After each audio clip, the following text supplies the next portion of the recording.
All right, ladies and gentlemen, today we are going to be talking about Newton's laws of motion, Newton's three laws of motion. Okay? Law number one. Okay, we can explain law number one better after we learn law number two. But law number one states an object in motion remains in motion, and an object at rest remains at rest unless acted on by an outside force. Okay? So I want you to think of this in terms of velocity. We can simplify it a little further and say that Newton's first law of motion is an object's velocity remains constant unless acted on by an outside force. Okay? Remember that if you have a velocity of 0, you're stationary. Okay? So if your velocity is 0, it will stay 0 unless you are acted on by an outside force. If your velocity is 3 meters per second that way, then your velocity will stay 3 meters per second that way unless acted on by an outside force. If I were to dumb it down as far as I can go, it's nothing changes unless you change it. So moving on to Newton's second law, this is just an equation. It's force equals mass times acceleration. It means the force that is acting on something is equal to that object's mass times the acceleration that it experiences, okay? Remember what acceleration means. Acceleration is the rate of change, I'm going to abbreviate ROC, of velocity, okay?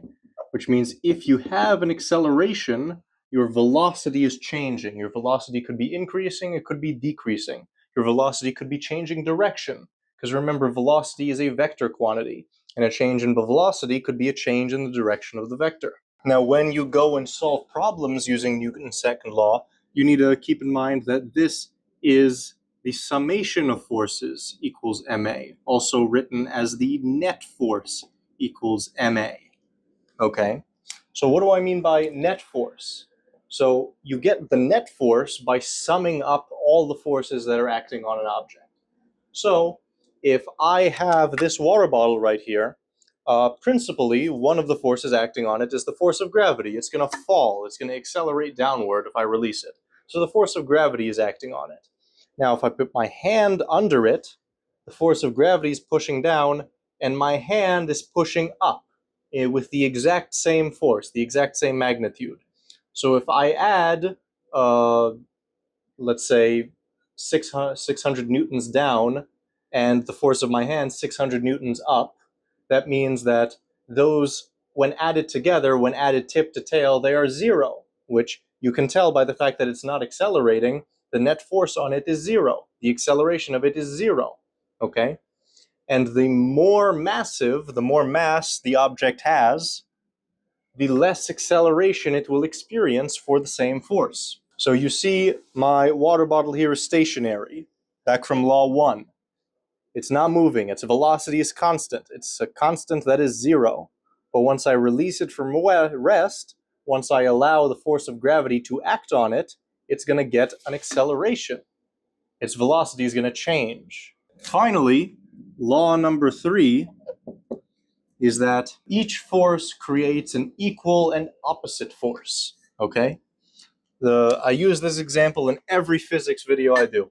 If I push on my whiteboard, you're going to notice that the whiteboard pushes back on me, okay? If the whiteboard did not push back on me, my hand would fall straight through it, okay? If I try to push my hand this way, the only thing stopping my hand stopped because the whiteboard is exerting a force on my hand. Same thing, law 1. If I move my hands towards my whiteboard at a constant velocity, oh look, my velocity just changed. That means an external force acted on my hand, force generated by the whiteboard. Let's say you are on a roller coaster and your little train is driving up the incline of the roller coaster, and it's coming up, it's coming up, it's coming up. And at the top of the incline, to build suspense, the roller coaster applies the brakes. The roller coaster stops just before the plummet, and then it launches you down the plummet, okay? So in order for this roller coaster train to stop, okay, it's initially traveling with some velocity forward. In order to get it to stop, you need to apply a force in the opposite direction. okay? That means the track is applying a force on the roller coaster to the left.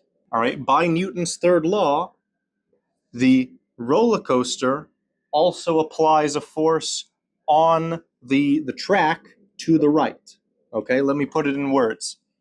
Each force generates another force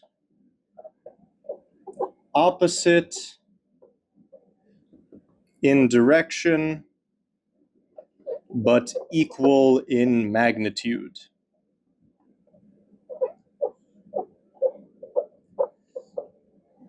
Okay. So the force that I need to apply to the train to slow it down is the same as the force that the train applies onto the track. Far and beyond, the best example of the Newton's third law is a rifle, a firearm. Okay. When you have a barrel, the barrel of your gun, the bullet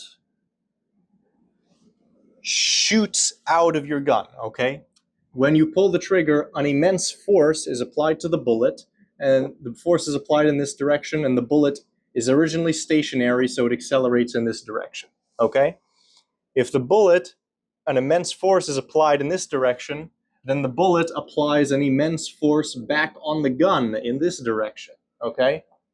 This force that the bullet applies back on the gun, this is recoil. That's why the gun kicks you in the shoulder when you fire it, okay? I don't think YouTube allows me to use that word. Consider it a cannon. You're firing a cannonball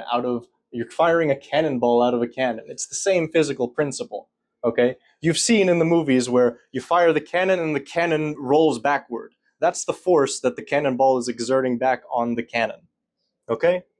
Those are Newton's 3 laws, guys, the 3 laws of motion. If you need extra help, make sure to go to meekextrahelp.com or join our Discord server.